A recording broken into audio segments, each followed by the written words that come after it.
ආයුබෝවන් හැමෝටම සුබ දවසක්. මම මසිත් කුලසේකර. අද මම සූදානම් වෙන්නේ චෙස් බෝඩ් එකේ ඉන්න එකෙක් තමයි රුක් කියලා කියන්නේ.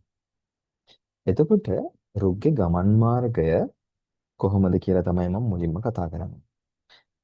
රුක්ට ගේම් එකේදී අපි මේ චෙස් බෝඩ් එක ඇතුලේ රුක්ට යන්න පුළුවන් ගමන් මාර්ග ගත්තොත් ප්‍රධානව එයා ඉන්න තැන ඉඳලා රුක්ට යන්න පුළුවන් ඉහළට, ඒ වගේම පහළට, ඒ වගේම වම් පැත්තට සහ දකුණු පැත්තට තමයි රුක්ට යන්න පුළුවන් ගමන් මාර්ග වෙන්නේ. හරි. ඒ කියන්නේ දැන් මේ බෝඩ් එකේ මෙතන හිටියොත් මේ රුක්ට යන්න පුළුවන්. මෙහෙම උඩට යන්න පුළුවන්. හරි. ඒ වගේම පහළට යන්නත් පුළුවන්. මෙහෙට මේ පැත්තට යන්න පුළුවන්. එතකොට රුක්ට යන්න පුළුවන් ගමන් මාර්ග ටික තමයි ඒවම් පෙන්වන්නේ. එතන මෙතන ඉද්දි රුක්ට යන්න පුළුවන් ගමන් මාර්ග වල තියෙන යම්කිසි එක කොටුවක දැන් අපි බ්ලැක් නේ. එතකොට වයිට් කෙනෙක් හිටියොත් අපිට එයාව කට් කරන්න පුළුවන්. දැන් හිතමු මේ රුග්ගේ ගමන් මාර්ගයක් එයාට ඉහළට යන්න පුළුවන්. එතකොට ඉහළට යන්න, ඒ කියන්නේ මෙයාගේ පාරේ සුදු පාට ඉත්තෙක් හිටියොත් අපිට මේ රුග්ගෙන් මෙයාව කට් කරන්න පුළුවන්. හරි. අපි ආව එහෙම කට් කරලා අයින් කරනවා. සරලවම මම හිතනවා මේ වැඩේ පැහැදිලි ඇති කියලා. පුංචි වැඩක් කරන්න තියෙනවා. හරි. එතකොට අපි හිතමු දැන් මේ තව රුක් කෙනෙක් ඉන්නවා මෙතන.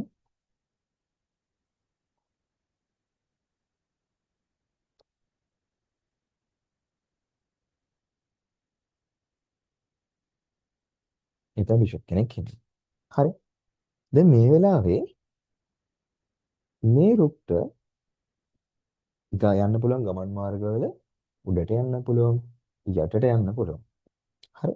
එතකොට මේ වෙලාවේදී අපි එක්කෙනෙක්ව කපා ගන්න ඕනේ. මම මෙතනදී මට ඉහළට ගිහිල්ලා මේ බිෂොප්ව කට් කරගන්න පුළුවන්. එහෙම නැත්නම් පහළට ගිහින් මේ රුක්ව කට් කරන්න පුළුවන්. හරි.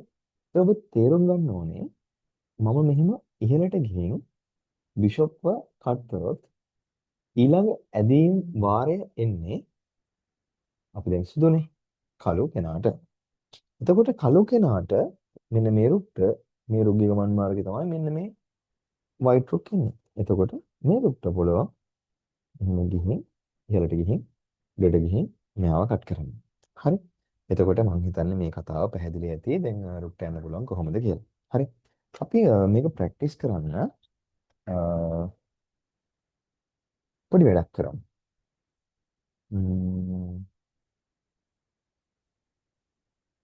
හරි.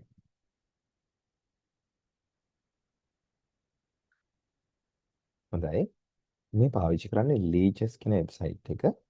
ඒකේ මම ලර්න් වලට ගිහින් මම දැන් මේ pieces ළඟේ ඉන්න රොක් ප්‍රැක්ටිස් කරන්න තමයි හදන්නේ. අපි බලමු කොහොමද වැඩේ වෙන්නේ කියලා. හරි. දැන් මෙතන මේ රුක්ට ගමන් මාර්ග ටික අපිට පේන්න තියෙනවා. රුක්ට ඉහළට රුක්ව ගමන් කරොත් පේනවා මේ රුක් ඉහළට ගමන් කරොත් මෙන්න මේ තරුව අපිට කපන්න පුළුවන්. හරි. මම රුක්ව ටච් කරලා මගේ රුක්ව මම ඉහළට ගෙනihin මේ තරුව කැපුවා. ඒ වගේම මේ රුක්ට පුළුවන් පහළට ඇවිත් මේ තරුව කපන්න. ඒ වගේම දැන් මෙතනදී දකුණු පැත්තට ගිහින් මේ තරුව කපන්න. හරි. දැන් බලමු මේ අවස්ථාව ගත්තොත් මට ඉහළට ගියාට කිසිම කෙනෙක් නැහැ කපන්න. පහළට ගියාටත් කිසිම කෙනෙක් නැහැ. වම් පැත්තට ගියොත් ඉන්නවා. දකුණු පැත්තට ගියොත් ඉන්නවා. හරි. ඒතර මේ මාර්ග හතරේ දෙන්නෙක් ඉන්නවා කපන්න.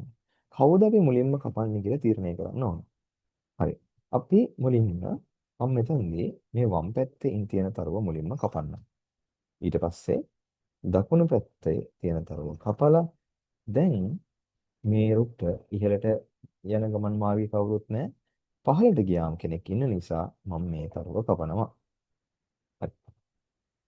දැන් ඊළඟට අපිට ඉන්න මෙන්න මෙතනදී තරු ඔක්කොම ඉන්නවා. තරු පහක් තියෙනවා. ඒ තරු පහෙන් පහම එකපාර කපා ගන්න විදියක් නැහැ. අපි එකින් එක කපන්න ඕනේ. ඒකට බලමු කොහොමද කරන්නේ කියලා. මට මේ රුක්ක පහළට ගෙනහිල්ලත් කපන්න පුළුවන්. වම් පැත්තට ගෙනහිත් කපන්නත් පුළුවන්. මම මුලින්ම මෙතනදී පහළට ගෙනහින් කපන්න. ඊට පස්සේ මට දැන් මෙතනදී ඉහළට බෑ, පහළට බෑ. වම් පැත්තට ගෙනහින් තමයි කපන්න ඕනේ. හරි. දැන් මෙතනදී බලමු. පල්ලෙහාට ගිහින් කපන්න කෙනෙකුත් ඉන්නවා. උඩට ගිහිල්ලත් කපන්න කෙනෙක් ඉන්නවා. හැබැයි මෙතනදී පහළට ගෙනihin කපන්නත් පුළුවන්.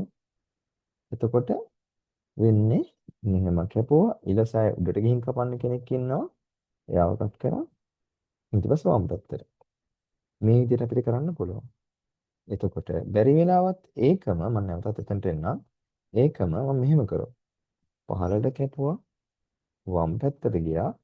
පහළ ඉන්න කෙනා නැතුව ඉහළ ඉන්න කෙනාව කට් කරොත් ඊට පස්සේ නැවත මෙන්න මේ විතර දැන් දෙන්නෙක් ඉන්නවා කපන්න. අපි කැමති කෙනෙක් කපන්න පුළුවන්. අපි හිතමු මේ වම් පැත්තේ ඉන්න කෙනා කපුවා කියලා. එතකොට මේ තරුව ඉතිරි වෙනවා. එයාව කපා ගන්න නැවත මේ රුක්කම මට වෙනම ස්ථානයකට දාගන්න වෙනවා. මම මේ රුක්ක මෙතනට දානවා. හරි. මොකද එතන හිටියනම් තමයි මට මේ තරුව කපන්න පුළුවන්. දැන් මම රුක් මෙන්න මෙතනට දානවා. දැන් අපි යමු අනිත් රුක්ක අරන්. ඉතින් රුක්ලා දෙන්නෙක් ඉන්නවා. මේ රුක්ලා දෙන්නගෙන් කවුද අපි මුලින්ම කපන්නේ? කාගෙන්ද කපන්නේ? ඒක ප්‍රශ්නයක් නැහැ. දැන් ගත්තොත් මම දැන් මේ තෝරලා තියෙන රුක්ට ඉහළට කෙනෙක් නැහැ. පහළට ගියාත් කවුරුත් හම්බෙන්නේ නැහැ. වම් පැත්තට ගියත් කපන්න කෙනෙක් නැහැ. දකුණු පැත්තට ගියත් කපන්න කෙනෙක් නැහැ.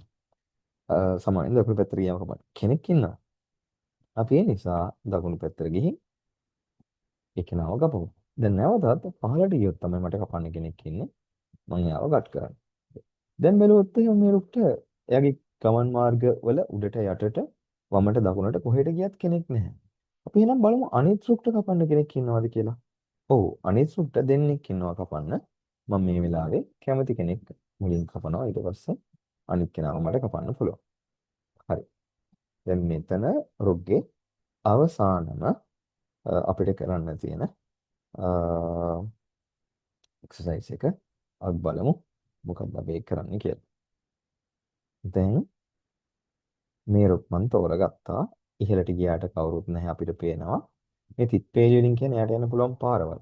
එතකොට මේ රුක්ට මුලින්ම හම්බෙන තරුව මං කපනවා දකුණට ගිහින් නැවතත් එයාට ඉහළට ගියාට කපන්න කෙනෙක් ඉන්නවා. හොඳයි. මම එයාව කට් කරා. දැන් මෙතන අනිත් රුක්ක මන් තෝරලා බලනවා ඉහළට ගියාට කපන්න කෙනෙක් නැහැ. නෙවෙයි ඉන්නවා. පහළට ගියාටත් කපන්න කෙනෙක් ඉන්නවා. ඉතින් අපිට කැමති තේරීමක් කරන්න පුළුවන්. මම මෙතනදී පහළ කෙනාව කපන්නම්. ඊට පස්සේ ඉහළ කෙනාව කපන්නම්. හරි. එතකොට දැන් මට වම් පැත්තට ගිහින් කපන්නත් කෙනෙක් ඉන්නවා. දකුණු පැත්තට ගිහින් කපන්නත් කෙනෙක් ඉන්නවා. දැන් කෙනෙක්ට හිතුනොත් එහෙම දකුණු පැත්තට ගිහින් කපන්න ඕනේ කියලා.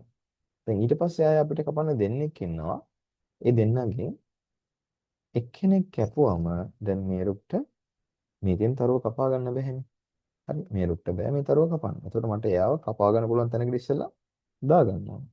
මම මේ රුක්ක කපා ගන්න පුළුවන් තැනකට මම මෙන්න මේ කොටුවට දැම්මත්. ඒ කියන්නේ මේ කොටුවට දැම්මත් මට ඊට පස්සේ මෙතනින් ඉහළට ගිහින් මෙයා කට් කරන්න පුළුවන්. එහෙම නැත්නම් මේ රුක්ක මම මේ කොටුවට දැම්මත් මට වම් පැත්තට ගිහින් මෙතන කට් කරන්න පුළුවන්. මේ විදි දෙකම අපිට භාවිත කරන්න පුළුවන්. හරි. මම මෙතනදී කැමති ක්‍රමයක් විදියට මේ ක්‍රමය තෝරගන්නම්. ඊට පස්සේ නැවත තරුව කට් කරගන්න. හරි. හොඳයි. දැන් ඔන්න ඔය විදිහට තමයි අපි රුක් ගැන කතා කරන්නේ. හරි. හොඳයි. මම හිතනවා රුගේ ගමන් මාර්ගය ගැන හැමෝටම පැහැදිලි ඇති කියලා. ඉතින් මේ විදිහට අපි ඉස්සරහට එක් එත්ත ගැන කතා කරනවා. එයාට කොහොමද යන්න පුළුවන් ගමන් මාර්ගය ගැන ඒ විදිහට කතා කරගෙන යනවා. ඉතින් මේ වැඩේ පැහැදිලිව තේරුණා නම් කමෙන්ට් කරන්න. වැඩේ හොඳයි නම් ලයික් එකක් දාන්න. ඉතින් ඒ අදහස වටිනවා අපිට තවත් ඉස්සරහට වීඩියෝ මාලාවක් කරගෙන යද්දී. ඉතින් මම නැවතත් අලුත් වීඩියෝ එකකින් අපි හම්බ වෙමු.